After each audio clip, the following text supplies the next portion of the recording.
Berkoff sur le vif. Le réel enfonce la porte. Et puis le cambriolage du Louvre a fait parler de lui la semaine dernière en Indre-et-Loire d'une manière inattendue. Alors, tout à fait inattendu, mais c'est bien. Vous savez, vous vous rappelez que quand il y a eu ce merveilleux cambriolage, on devrait en sourire si ça ne s'était pas passé comme ça s'est passé avec le vol de ces bijoux de l'impératrice Eugénie et de l'Empire. Eh bien, il y a eu récupération, et c'est une bonne chose, de la publicité. Alors d'abord, ça a été Burger King. Il dit, vous savez, les couronnes, vous n'avez pas besoin d'aller au Louvre pour les cambrioler, on vous les distribue gratuits. Ça, c'est Burger King. Et puis, il y a eu la firme allemande qui fabrique les nacelles, qui a dit, voyez, les nacelles, alors, ils ont mis la photo, effectivement, du Louvre, avec le camion et la nacelle. Ils ont dit, les nôtres sont les meilleures du monde, elles sont solides, elles peuvent transporter jusqu'à 400 kilos de charge publicité. Et aujourd'hui, enfin, il y a quelques jours, eh bien, écoutez, il y a eu un cambriolage terrible au Castelnaudary, oui. Les pompiers ont volé. Vous ne me croyez pas? Vous dites c'est pas possible? Eh bien, regardez. Regardez, ils montent. Des pompiers, hein. Regardez, ils entrent.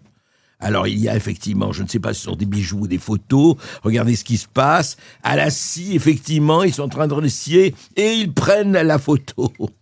Ouais, c'est assez amusant. Voilà, c'est un cambriolage absolument historique. Ils redescendent tranquillement l'échelle. Tout s'est très très bien passé et ils partent. Et eux, alors, comme c'est les pompiers, ils n'ont pas beaucoup d'argent, ils partent en trottinette. Bon, évidemment, vous avez bien compris, c'est une parodie du cambriolage du Louvre, fait pour leur calendrier, sur leur Facebook, le 28 octobre dernier. Mais voilà, une parodie. Une parodie, on a envie, effectivement, de se demander, c'est vrai, quelque part, oui, mais c'est qui, ce sont qui ces gens-là? Ce sont qui? Et on va en parler avec le Jarl. Bonjour. Bonjour. Bonjour et heureux de vous retrouver. Alors, je rappelle que vous êtes ancien co-directeur d'une discothèque très connue, près de Rennes, c'est bien ça? C'est exactement ça. Voilà, Jovan de Lournes, hein, dit le Jarl. Et puis, vous parlez beaucoup de l'insécurité urbaine et vous êtes bien placé pour en parler. Et puis, cet auteur de ce livre que je recommande, qui est remarquable, parce qu'il dit tout sur ce qui se passe. Ça va mal finir, écrit avec Jean-Luc Riva aux éditions Nimrod. Alors, on va parler de tout ce qui se passe en ce moment, parce que ça devient, c'est intéressant, quand vous... Il a eu un moment, vous voyez, je vous parle d'un temps que les moins de 40 ans ne peuvent pas connaître, où ça se passait toutes les semaines, 2 fois par semaine maximum, et puis là, explosion, absolue explosion. On va parler de quelques cas, mais notamment, justement, le Jarl, par exemple, les fameux casseurs du siècle, du Louvre. Alors on connaît un certain nombre d'identités maintenant, et notamment Abdoulaye. Alors Abdoulaye, magnifique, on l'a reconnu, il a été identifié comme l'un des casseurs de ce merveilleux acte où on a vu que tout le monde parlait de la sécurité et que personne n'a été sanctionné, mais on y reviendra, le Jarl. Regardez qui est cet Abdoulaye, c'est très intéressant. Regarde. Lui, c'est Abdoulaye. C'est l'un des 4 cambrioleurs du vol du Louvre. En garde à vue, il a reconnu les faits. On est très très loin du type du grand banditisme vendu au début par tous nos médias français. Dans les années 2000, il était très connu des jeunes des quartiers. Ça a été l'un des premiers en France à faire du rodéo urbain, se filmer et mettre ses vidéos sur Dailymotion. Il a été multi-condamné pour ça. Son plus gros fait, un braquage en 2014, qui l'emmènera un petit peu en prison. Voilà, c'est Doudou, voilà, donne-moi un Thibaut, 2 Thibaut, 3 Thibaut Doudou, là, donne-moi un joyau, 2 joyaux, 3 joyaux Doudou. Qu'est-ce que... Ça vous inspire quoi, le Jarl? Ça m'inspire évidemment une grande inquiétude, parce que plus ça va et plus c'est pire, plus on pense qu'on a touché le fond et à chaque fois une nouvelle chose arrive. J'étais un des premiers, je pense même un des premiers posts sur X quand j'en avais parlé, en disant que pour moi, je pense que ça allait être des branquignols qui avaient carrément volé. Vous avez dit ça dès le départ. Dès le départ, je me suis fait attaquer des milliers de commentaires au point que j'étais obligé de bloquer les commentaires tellement c'était même pas jouable. J'ai bloqué les commentaires et puis 3 jours après, on commence à voir ce qui se passe, on commence à comprendre et là, bon, je commence à jouer un peu sur les réseaux parce que je dis j'avais raison. C'était évident, la méthodologie, comment c'était fait, comment ils ont tout laissé sur place. Je suis même encore surpris de me dire comment tous les grands professionnels de la sécurité ont fait le tour des plateaux télé les plus connus pour nous vendre les plus grands brigands de la planète, quoi. Ah oui, c'était vraiment le casse du siècle. Le casse du siècle. À côté de l'affaire Thomas Crown et de ce qu'on voyait dans les films, c'était du bidon. Et ça en dit long sur les experts de plateau. Hein. Ça en dit très long, ouais. Ça en dit très long parce que je me dis... En fait, c'était flagrant, c'était aux yeux de tous et tout le monde voyait que... ils ont perdu le casque, ils ont perdu une chasuble, ils ont perdu le truc pour inflammer. Enfin, ils ont perdu la couronne. Oui, en plus, c'est tombé, ils ont cassé. Et qu'est-ce que ça vous a inspiré aussi? On va parler de beaucoup d'autres choses, le Yarn, mais c'est intéressant. Vous avez vu jusqu'à aujourd'hui, à l'heure où on vous parle, aucune sanction. Ni la patronne, ni la directrice de la sécurité, rien. Circuler, tout va bien. C'est égal à ce qui se passe dans notre pays aujourd'hui. C'est-à-dire que tout ce qui se fonctionne avec le système de l'État, le Louvre, il n'y a jamais de sanction, il n'y a plus rien. La même chose dans une société privée, dans une boîte privée, dans une entreprise quelconque. Ceux qui sont à la tête de la sécurité, ils sont éjectés direct. Il n'y a même pas de discussion. Le lendemain, on réfléchit à combien ils prennent pour partir. Mais ils ne restent pas. Là, le Louvre, tout passe. On apprend maintenant que finalement, ils se rendent compte que c'était très archaïque, la méthode de sécurité. Ils n'avaient pas besoin de nous le dire, on s'en est tous rendu compte. C'est-à-dire que ça vaut une 50aine d'euros un capteur pour protéger une vitre. Hein. Ça vaut rien. Oui, 50 euros le capteur, non, ça intéresse pas à savoir. Ça vaut rien du tout pour protéger une vitre. On apprend que leur système est sous Windows. Ça fonctionne encore sous Windows. Même ma grand-mère n'utilise plus Windows. Et le mot de passe, c'était Louvre. Et le mot de passe, c'était Louvre. C'est magnifique. C'est incroyable. Non, mais il faut y arriver, là. Il faut y penser. C'est incroyable. C'est-à-dire qu'en fait, ils s'autorisent tout ce qu'on ne peut pas faire dans les boîtes privées. En fait. Mais tout est possible. C'est ça. C'est énorme. Et là, effectivement... on a presque envie d'en sourire, de peur d'être obligé d'être vraiment d'en pleurer. Mais là, il y a beaucoup plus grave. Ce qui est beaucoup plus grave, évidemment, et on va en parler, ça fait partie de tout cet ensemble. Ce qui passait hier à Oléron, dans l'île d'Oléron. L'île d'Oléron, même pas l'île de Ré, l'île d'Oléron. Un conducteur a volontairement fauché une dizaine de personnes. Alors, il paraît qu'il a crié Allahu Akbar ou ça, je ne sais pas, il y avait un témoin qui l'a dit. 2 personnes sont en urgence absolue. L'auteur de l'attaque, c'est une voiture bélier. Il s'appelle Jean quelque chose, aurait publié un message sur ses réseaux sociaux. Alors, on ne sait pas si, parce que toutes les rumeurs circulent, alors on parle, et donc on ne va pas s'avancer et à dire qu'on sait. Alors, les uns disent, oui, c'est tourné vers la religion, l'autre dit, mais quelle religion? Est-ce qu'il veut se baptiser, etc. Alors, on a donc Christophe Sueur, qui est maire de Saint-Pierre-d'Oléron, le 5 novembre 2025, donc hier, il a parlé sur BFM, et voici ce que disait le maire d'Oléron, Christophe Sueur. Écoutez. Le parquet donc, de La Rochelle a fait savoir qu'il avait crié Allah Akbar au moment de son interpellation. Est-ce que vous avez là-dessus plus d'informations aussi? Je n'ai aucune information, je l'ai entendu aussi. Il n'a pas de problème psychiatrique. Et quand j'ai vu le véhicule avec l'avant complètement arraché, avec une intention vraiment de percuter comme il l'a fait plusieurs fois, je pense qu'il était en pleine conscience de ce qu'il faisait. Oui, c'est-à-dire... Oui, alors on parle de ça, oui, on a eu, et récemment, vous le savez, l'actualité nous a montré beaucoup de gens fonçant dans la foule, comme ça. Alors là, ce n'était pas Ruffo d'obtempérer, c'était pas le problème avec la police. Ça se passe, et puis voilà, toutes les hypothèses sortent, ça c'est normal. Et en attendant, on va pas faire des spéculations là-dessus, mais l'île d'Oléron, c'était considéré comme une espèce de sanctuaire. Qu'est-ce qui pouvait se passer à l'île d'Oléron? Après, c'est peut-être un déséquilibré, c'est peut-être un fou. Ça, vous réagissez comment? Alors déjà, on commence à avoir beaucoup de fous quand même qui nous entourent. C'est ça un peu le problème. Le démarrage, il est là. On nous laisse qui dehors? Je dis tout le temps, ils nous les laissent tous dehors, mais c'est un peu notre problème aujourd'hui en France. Bah oui, l'île d'Oléron n'est plus épargnée, mais comme plus nulle part, en fait, il y a toujours des dingueries quelque part qui se passent. On est surpris des lieux, on est des endroits où on pense qu'on est épargné des problèmes, et puis bah non, on se rend compte, c'est toujours pareil. Je crois que c'est Pro qui dit quand on ouvre un tiroir, on se rend compte ce qu'il y a dedans. Bah, il a raison, en fait, c'est qu'aujourd'hui, on voit même l'île d'Oléron. Alors l'individu, c'est vrai qu'on fait tous des spéculations sur ce qui se passe. On s'en fout, en fait. Là, le problème, c'est qu'il a foncé sur des personnes, il a pris sa bagnole, c'est une arme par prédestination, et c'est une chose que je maîtrise bien, parce que j'en parle dans mon livre, d'ailleurs, mais l'utilisation du véhicule est de plus en plus fréquente pour essayer de shooter des gens. Aux sorties de discothèque, c'est devenu presque... un sport. Avant, on en avait un tous les 10 ans, maintenant, on en a un tous les mois. Voilà, je parle en tout cas de mon vécu. C'est-à-dire que nous, c'était une fois par mois, il fallait maîtriser un véhicule. Et quelque chose d'extraordinaire, vous avez vu, c'était même en 2016, le terrible massacre de la promenade des Anglais. Moi, ce que j'adore, c'est on dit un camion fou. Mais c'est pas le camion qui est fou. Mais c'est pas il y a le camion. Conducteur. Hein. C'est pas le couteau qui est fou. Vous savez, c'est exactement ça. C'est qu'à chaque fois qu'il y a un problème, on empêche. Les agresseurs utilisent de plus en plus les lacrymos pour attaquer les gens. Donc, on interdit la lacrymo pour la France entière. Je vous en avais déjà parlé, mais moi, c'est le scandale du moment. Les filles n'ont plus le droit d'avoir une lacrymogène dans leur poche, quoi. Sinon, c'est 500 € d'amende. C'est pas la lacrymo le problème, c'est celui qui la porte. C'est celui qui la porte. Et justement. Et là, on arrive encore à un autre stade. Il ne s'agit pas de qualifier les stades et de les mettre dans la hiérarchie des priorités.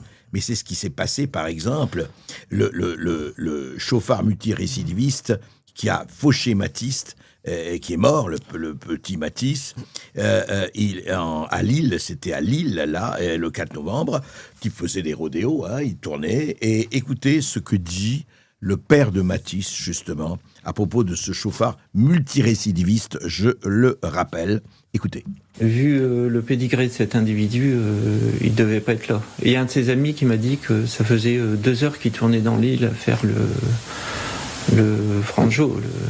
Et ça ne doit plus arriver. En fait, c'est pas possible. Ça ne doit plus arriver. Ça doit plus arriver, et justement, mais malheureusement, ça arrive. Et là, quelque chose d'intéressant, le Yarl, et je vais vous faire réagir ensuite, c'est que, évidemment, Laurent Nunez, ministre de l'Intérieur, actuel ministre de l'Intérieur, est allé à Lille, bien sûr, le 3 novembre, suite à la mort de ce Matisse. Et voici ce que dit Laurent Nunez, écoutez. Il a refusé de s'arrêter purement et simplement à deux reprises, avant de percuter extrêmement violemment le jeune Matisse à pleine vitesse. La seule chose que je peux vous dire, c'est que cet individu, effectivement, avait des antécédents. Voilà, il y a une enquête judiciaire qui est en cours. Cet individu avait des antécédents, donc c'était ce qu'on appelle un individu connu. On ne laissera rien passer en termes de refus d'obtempérer. Il y aura toujours des prises en charge, des poursuites et des interpellations, et on remettra les auteurs à disposition de la justice. Voilà, rien passé et à la disposition de la justice. Mais attention, il n'est pas le premier, Laurent Nunez, écoutez bien, de dire on ne laissera rien passer, c'est fini. Écoutez, Bruno Retailleau, qui était le prédécesseur de Laurent Nunez, écoutez le Bruno Retailleau. Comme ministre de l'Intérieur, je ne tolérerai rien, je ne laisserai rien passer. Voilà, rien passer. Comme ministre de l'Intérieur, je vous préviens, rien passer. Et, attendez, on ne va pas s'arrêter là, Gérald Darmanin, ministre de l'Intérieur, le 24 juillet 2020, dans un entretien au Figaro sur la sécurité. Il faut stopper l'ensauvagement. Écoutez d'ailleurs Gérald Darmanin. Il faut stopper l'ensauvagement d'une partie de la société. Il faut réaffirmer l'autorité de l'État et ne rien laisser passer. Eh ben voilà. Il ne faut rien laisser passer. Il vous le dit, c'est ministre de l'Intérieur. On ne va rien laisser passer. Alors le Yarl, vous n'êtes pas rassuré ? Je suis alors vraiment très rassuré, ça se voit, et puis on peut en parler tous les jours de ça. Ils nous rassurent, en fait, on en a tous ras-le-bol de leur discours. Ils veulent tous rien laisser passer. On les voit passer les uns après les autres, nous raconter toujours la même chose, les mêmes histoires, tous à s'accabler, dire c'est grave, c'est un drame, c'est machin. Mais rien ne change. J'ai rencontré, moi, l'ancien ministre, M. Retailleau, il y a 1 an et demi maintenant, avec plein de promesses, plein de choses. Il ne s'est rien passé entre-temps. On parlait de ça avec les véhicules. Il y a encore eu à Vitré, pas très loin de Rennes, un jeune la semaine dernière qui s'est fait shooter par un véhicule sur le parking, traîné sur 10 mètres. Il a pris la fuite. Ça, c'est partout, en fait. Le véhicule est devenu une arme de guerre très dangereuse. Et donc, pour le moment, les policiers étant totalement inhibés, ne font absolument plus rien parce qu'ils ne peuvent pas le faire. C'est pas qu'ils ne savent pas le faire, c'est qu'ils ne peuvent plus le faire parce que ils savent très bien que le lendemain, ils sont en garde à vue.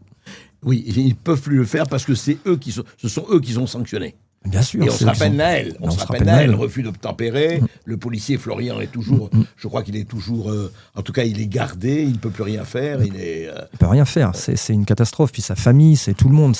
En fait, les policiers, moi j'en rencontre beaucoup, je parle avec beaucoup de policiers et gendarmes, hein, c'est la même chose pour eux.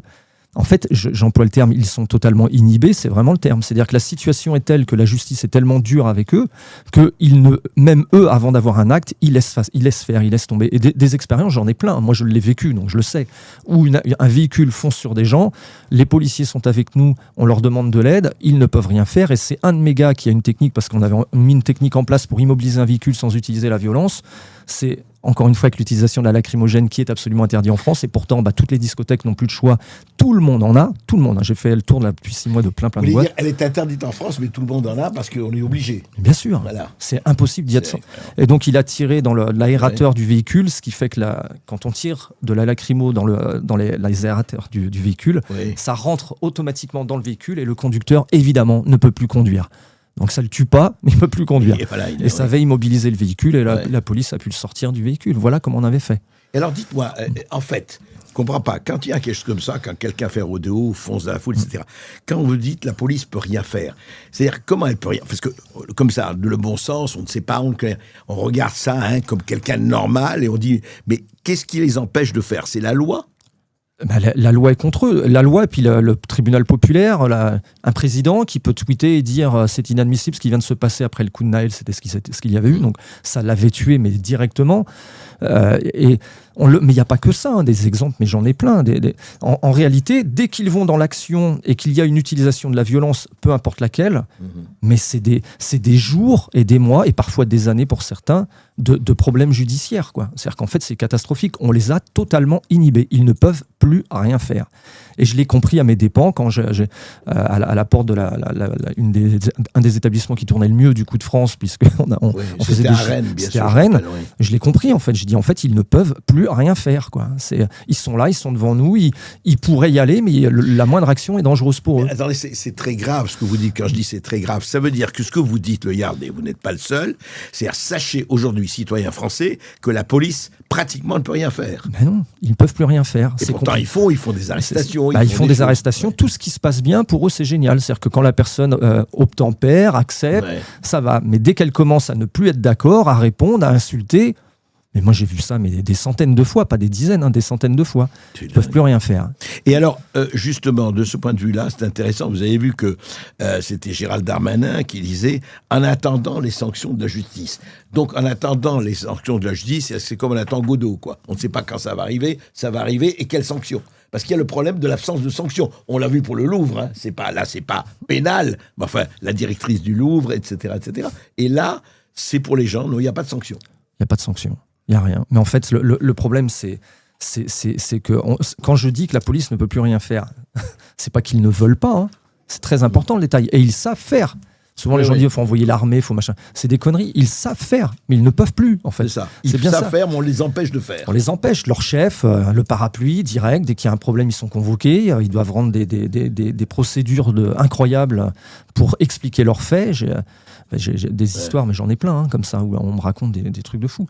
Et alors, justement, on va continuer dans cette espèce de panorama qui est quand même fou. On en arrive là, quand même. Le Yard, c'est intéressant. Et d'ailleurs, je voudrais que vous donniez votre expérience, vous, dans les discothèques.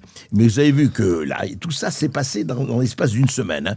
Une pétition en ligne, lancée le 24 octobre par une voyageuse de la RATP, demande à la SNCF et à Île-de-France Mobilité des wagons réservés aux femmes dans les RER et Transiliens pour améliorer leur sécurité. Voilà. Et effectivement, Marion Maréchal a réagi là-dessus. Bon, Marion Maréchal, la députée européenne, et voici ce qu'elle dit. Écoutez, Marion Maréchal. C'est un tweet, André. Je l'ai affiché.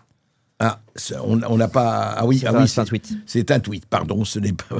Merci Thibault. Non, c'est pas un tweet, mais on la voit, hein, Marion Maréchal.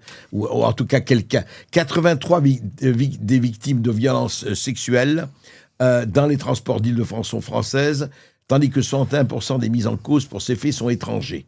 Le problème, ce ne sont pas les hommes, dit Marion Maréchal, le problème, c'est l'immigration de masse.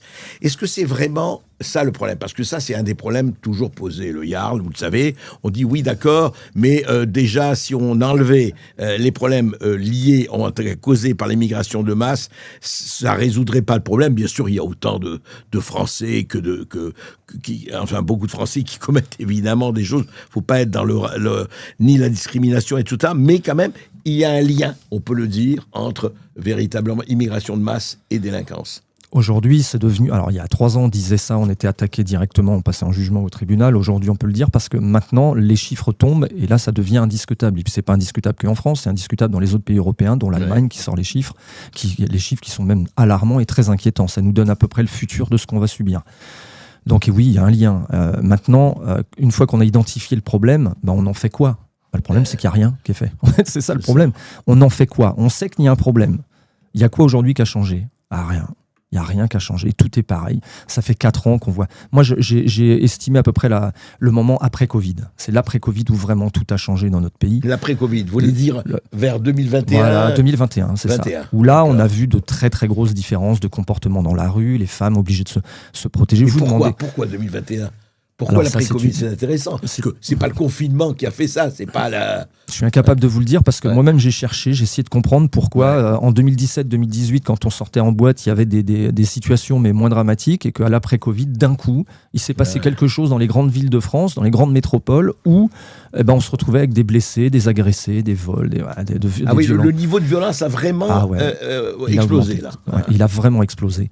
Et alors, il s'est passé quoi ? Moi, le plus dramatique, et on revient à ces fameux wagons qui seraient réservés aux femmes.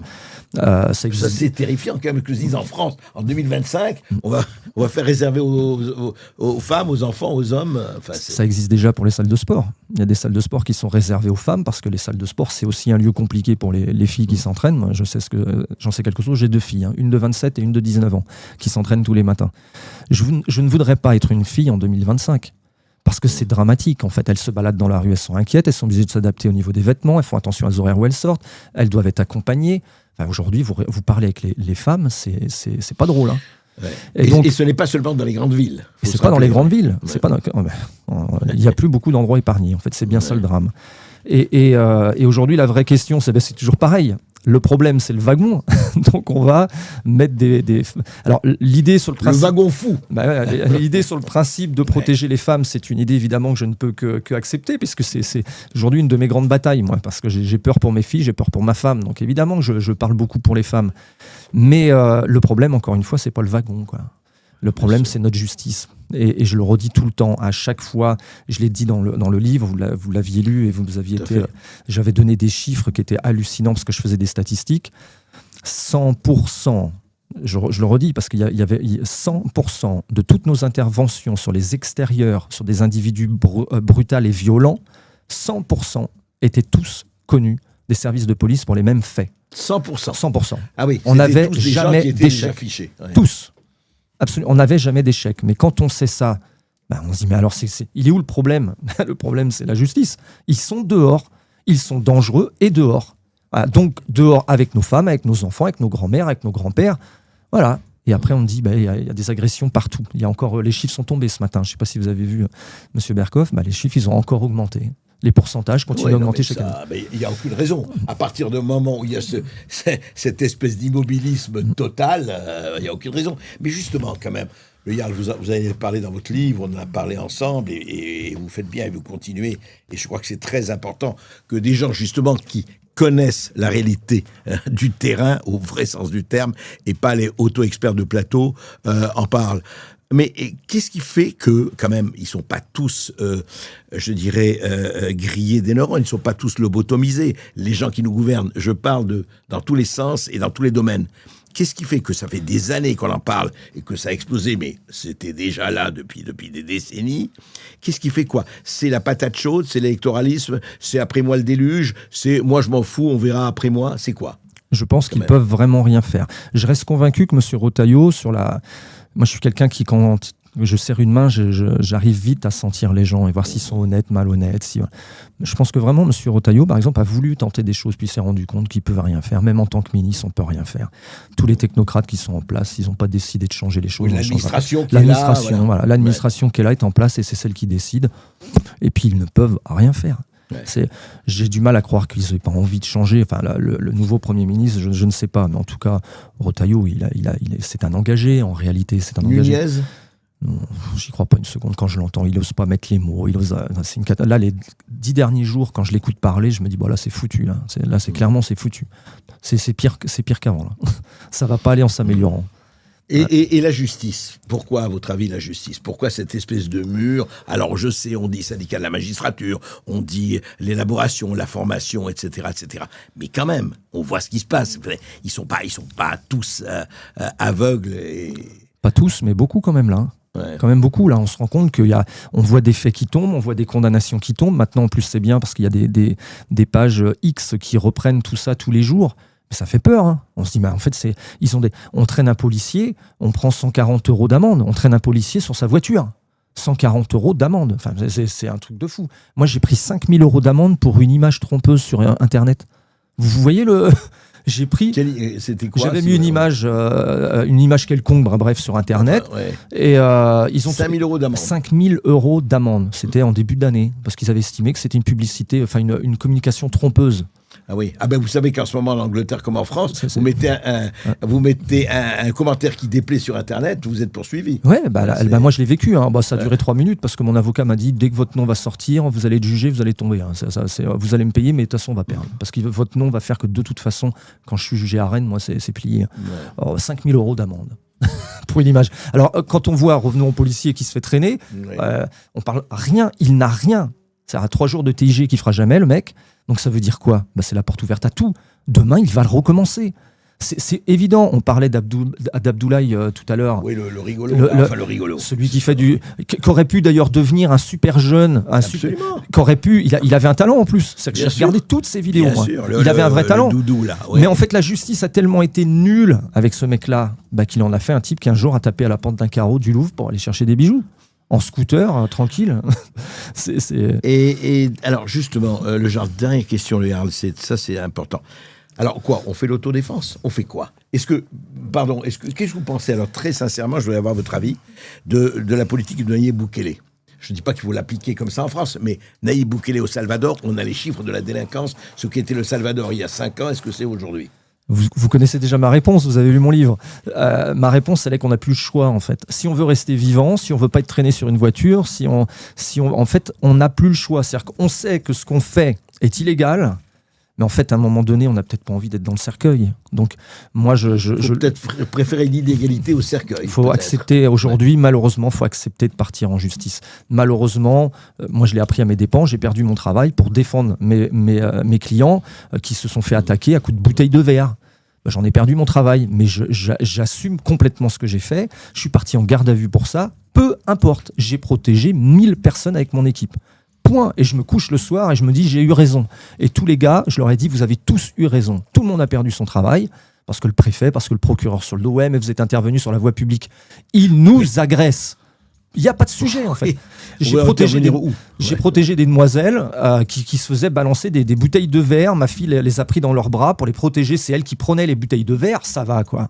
Ça va. Alors, oui, garde à vue. J'ai fait ma garde à vue. Je payerai si un jour je dois payer, mais je ne regrette rien. Donc, les autodéfenses. Autodéfense. Il n'y a plus le choix, en fait. Parce qu'en fait, la justice nous a abandonnés tous. Vraiment, tous. Et pire, elle est souvent même contre nous. C'est dramatique. C'est contre nous. C'est à nous de justifier quand on se fait agresser. J'ai un cas de figure qui est arrivé à Rennes il y a 15 jours. J'essaie de le faire très court, mais vous allez voir, il est dingue. J'en ai fait une vidéo. C'est un couple qui partent sur Rennes. Ils n'habitent pas sur Rennes. Ils partent sur Rennes pour faire les magasins l'après-midi. Le monsieur, en allant sur Rennes, ils ont une 50aine d'années. Il va sur Rennes, il s'inquiète un peu. Il prend sur lui quelque chose. Bref. Il fait les magasins, tout se passe bien. En soirée, il veut reprendre son train à la gare. Il va à la gare de Rennes. Il y a un groupe de 5-6 jeunes demoiselles, des femmes, des demoiselles, d'accord, entre 17 et 19 ans, quoi. elles viennent, il sent sur le trottoir qu'on le sent dans ce cas-là, c'est en nous. Hein, ouais, bien d'accord, sûr. c'est en nous. Je l'explique dans le livre, ça, qu'on a cette sensation, et dans ce cas-là, il faut changer de trottoir. Il n'y a jamais de mauvaise sensation. On est fait pour ça. Oui, bien sûr, il y a l'intuition. Voilà, il y a l'intuition. Il reste quand même sur le trottoir en disant c'est des filles, ça va bien se passer. Au passage, il prend un coup dans la cigarette, il lui vole sa cigarette qu'il avait, elle l'attrape, les filles. Elle l'insulte évidemment de tous les noms, elle le menace, elle lui ouvre son manteau pour chercher le paquet de cigarettes en lui obligeant à lui donner le paquet de cigarettes. Il refuse, il se recule, il veut protéger sa chérie. Et là, il sent que ça commence à monter, il prend une claque, il sort ce qu'il avait dans sa poche. Il avait un taser acheté sur, je ne vais pas dire le site, mais un site quelconque chinois, donc un taser qui vaut rien, qui n'aurait même pas marché. Hein. Je lui ai dit d'ailleurs, je lui aurais même pas. Et il veut faire peur aux filles pour les mettre en fuite. Il brandit le taser. Il brandit, il le fait claquer. Ouais. Ça fait crier les filles, elles insultent dans tous les noms. Je passe les détails des noms, mais bon, ça parle dans tous les sens et dans toutes les langues. Et là, sa femme prend vraiment très peur. Donc lui, il commence à dire je vais vous taser, je vais vous taser. Il y a des riverains qui voient l'action, qui appellent la police. Génial. La police arrive très vite. Et en arrivant sur les lieux, qui est-ce qui part en garde à vue ? Lui. Celui qui a le taser. L'OPJ a dit garde à vue, monsieur, vous avez une arme, c'est interdit. Il explique son cas. Les policiers qui s'est passé, reconnaissent parce qu'ils ont vu les filles partir. Donc ils ont compris qu'il y avait une agression. Mais il a le taser. Garde à vue. Voilà où on en est. Voilà, on en est. Merci le Jarl, merci. Je crois que franchement, en tout cas, nous, on est là. Il faut suivre ça. Il faut le savoir. Et il faut que vous ayez conscience de ça. Voilà. Ce qui se passe, ce n'est pas des fantasmes. Ce n'est pas, comme disait un certain ministre de la Justice, un sentiment d'insécurité ou un fantasme de sécurité. Non, c'est la réalité. Berkoff sur le vif. Le réel enfonce la porte. Et puis alors justement, on en parlait, après les poupées pour pédocriminels, c'est un tout autre genre de marchandise qu'on a découvert sur Shein hier. Alors là, très intéressant. Vous savez, Shein, c'est le nouveau fast fashion.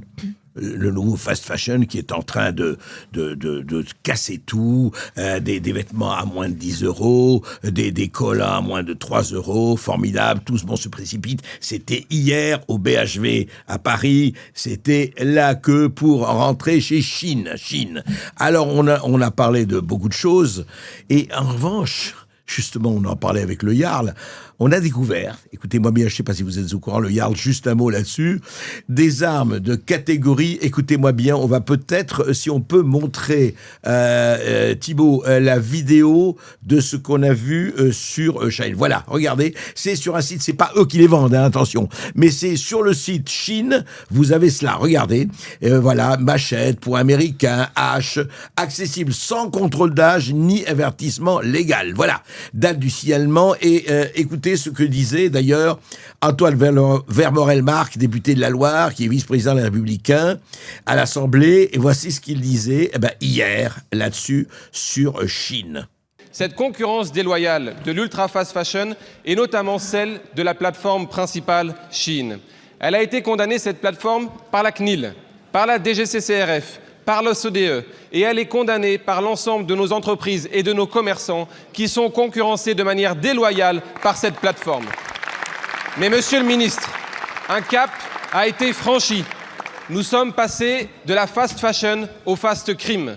Dimanche, des poupées pédopornographiques étaient vendues en libre accès sur cette plateforme, qui certes les a retirées, mais s'est fait du bénéfice sur le dos de nos enfants en vendant des produits à des pédocriminels. Ce matin, je signalais au procureur de la République de Paris des armes de catégorie A dont la vente et la détention sont interdites en France et qui sont, à l'heure où je vous parle dans cet hémicycle, en vente sur cette plateforme. Pire encore, ces armes sont non seulement en vente, mais avec une livraison gratuite et un black market en cours pour réduire le prix de ces armes. J'ai saisi la procureure de la République de Paris. Alors, c'est intéressant. Pourquoi je lui ai demandé de rester le Jarl ? Alors, dites-moi, mais peut-être qu'on va arriver pour l'autodéfense. Je vais aller chez Shein. Je vais aller sur le site Shein pour avoir des machettes et des poings américains et des haches. Je plaisante à peine, mais enfin, voilà. D'un côté, il y a la situation que nous sommes en train de décrire, et d'un côté, en vente libre sur des sites absolument normaux. Alors, Shein a dit qu'il va enlever ça, très bien. Mais enfin, s'il n'y a pas Shein, il y en a beaucoup d'autres qui font ça. Donc, alors, d'un côté, nous avons ça, la police qui peut rien faire, la justice qui est ce qu'elle est, et puis nous avons les armes en vente libre. Magnifique. C'est incroyable, hein. Franchement, ça c'est une situation hallucinante. C'est hallucinant, mais en même temps, moi je suis pas surpris parce que je vais quand même vous dire quelque chose, Monsieur Berkoff. À Rennes, un jour, si vous venez à Rennes, je vais vous faire une démonstration. En 15 minutes, je peux vous avoir une arme à feu. En 15 minutes. En 15 minutes. En 15 minutes. Et pas très cher. Ah, rien du tout, ça va me coûter 150 € à peu près. Intéressant. Voilà. Alors qu'en parallèle, le français de base n'a plus le droit d'avoir son opinel maintenant. Et la lacrymo. En fait, on parle de l'opinel. Bon, ok, mais la lacrymogène, la bombe au poivre, c'est un vrai sujet du moment, hein, vraiment. On est le 2e pays d'Europe avec le plus d'agressions violentes. C'est tombé ce matin par Marc Vanguard, là, qui a ressorti tous les chiffres très intéressants. Le 2e pays d'Europe. On interdit aux femmes d'avoir une lacrymo dans la poche. Mais c'est quoi en fait, une lacrymo a jamais tué personne. Et en même temps, c'est ça qui... Non mais ce qui est fascinant dans cette histoire, je peux avoir ce que je veux, regardez, je vais sur un site, je commande, aucun problème. Mais en fait, les seuls qui respectent la règle, bah en fait c'est vous, c'est la demoiselle. En fait c'est Roxane. Bah c'est Roxane qui respecte. Et la seule qui reste, je sais pas pourquoi. Ce qu'on me dit en plus quand je parle de ça, on me dit oui, mais enfin si on autorise la lacrymo, tous les agresseurs vont en avoir une. Non mais ils en ont déjà une. Ils ont des flingues, ils ont des couteaux. Plus que ça. Qu'est-ce qu'on me raconte là encore? Et je suis obligé de me justifier là-dessus. Bah non, en fait c'est comme vous dites, c'est ridicule. Ridicule. Non, c'est assez terrible. En tout cas, merci le Jarl. Encore une fois, il faut savoir que le problème qui est posé aujourd'hui, c'est cette espèce d'extraordinaire, d'abyssale différence entre les gens qui peuvent se procurer ce qu'ils veulent et appliquer la peine de mort tous les jours dans leur coin et les gens qui vaquent à leurs occupations. C'est intéressant, hein? Je ne sais pas si c'est une lutte des classes. En tout cas, c'est une lutte pour la survie et elle mérite d'être vraiment suivie.